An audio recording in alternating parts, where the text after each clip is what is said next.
Mara nyingine tena mtazamaji wa The World News, katika kipindi hiki cha ulimwengu wa siasa bado tunakujuza mengi yanayojiri katika ulimwengu, lakini miongoni mwa taarifa tulizokuwa nazo ni taarifa kutoka huko Oman, ambapo mufti wa taifa hilo amewataka Waislamu wote kuunga mkono Iran.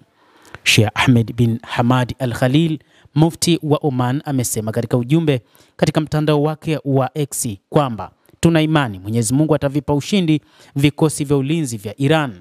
Vilevile Mufti Al Khalil amesisitiza kwa kusema Muislam ni ndugu wa Muislamu mwenzake, hamuui, hamsalimishi kwa adui na hamvunji moyo, anasema Al Khalil. Mufti huyo wa Oman ametoa tamko hilo muhimu kufuatia mashambulizi yaliyofanywa na Israel dhidi ya taifa la Iran ambalo kwao wanaliita taifa ndugu na rafiki. Amesema tumeshtushwa na kuhuzunishwa na uadui wa utawala wa Israel dhidi ya Iran, lakini pamoja na hayo tunayakini kwamba Mwenyezi Mungu mtukufu atalinusuru taifa hilo la Kiislam la Iran, na hakuna nusura isipokuwa kutoka kwa Mwenyezi Mungu mwenye nguvu, mwenye hikma, anasema Al Khalil. Mufti huyo kabla ya hapo aliwahi kuipongeza Jamhuri ya Kiislamu ya Iran kwa kutoa majibu makali kwa Israel wakati wa operesheni ya kulipiza kisasi iliyofanywa na Iran kwa kuyapiga makombora maeneo nyeti ya utawala wa Israel baada ya utawala huo kuua wanadiplomasia wa Iran nchini Syria. Katika taarifa yake hiyo aliyotuma kwenye mtandao wa kijamii wa X, Sheikh Ahmed bin Hamad Al Khalil alisema hiki tunachokiona kwenye vyombo vya habari kuhusu jibu la kijasiri la Iran dhidi ya utawala wa Israel kinamfurahisha mtu.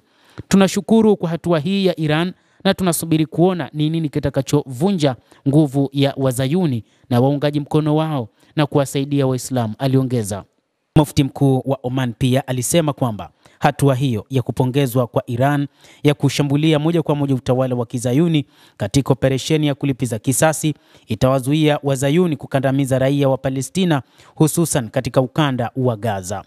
Oman ni moja kati ya mataifa ambayo ni marafiki na Iran, lakini pia yameamua kushiriki na kuwa mpatanishi katika suala la nyuklia la Iran, na mazungumzo mengi yamesimamiwa na Oman huko Muscat pamoja na Roma nchini Italia. Miongoni mwa wazungumzaji ni kutoka nchini humo ambao wamesimamia mazungumzo hayo ya kutafuta amani, hususan katika suala la nyuklia kati ya Marekani pamoja na Iran. Mtazamaji, endelea kutufuatilia, lakini usisahau kulike, usisahau kucomment, kadhalika na kusubscribe channel hii upate habari hizi kwa mapana hapa The World News. Mimi ni Adam Hussein.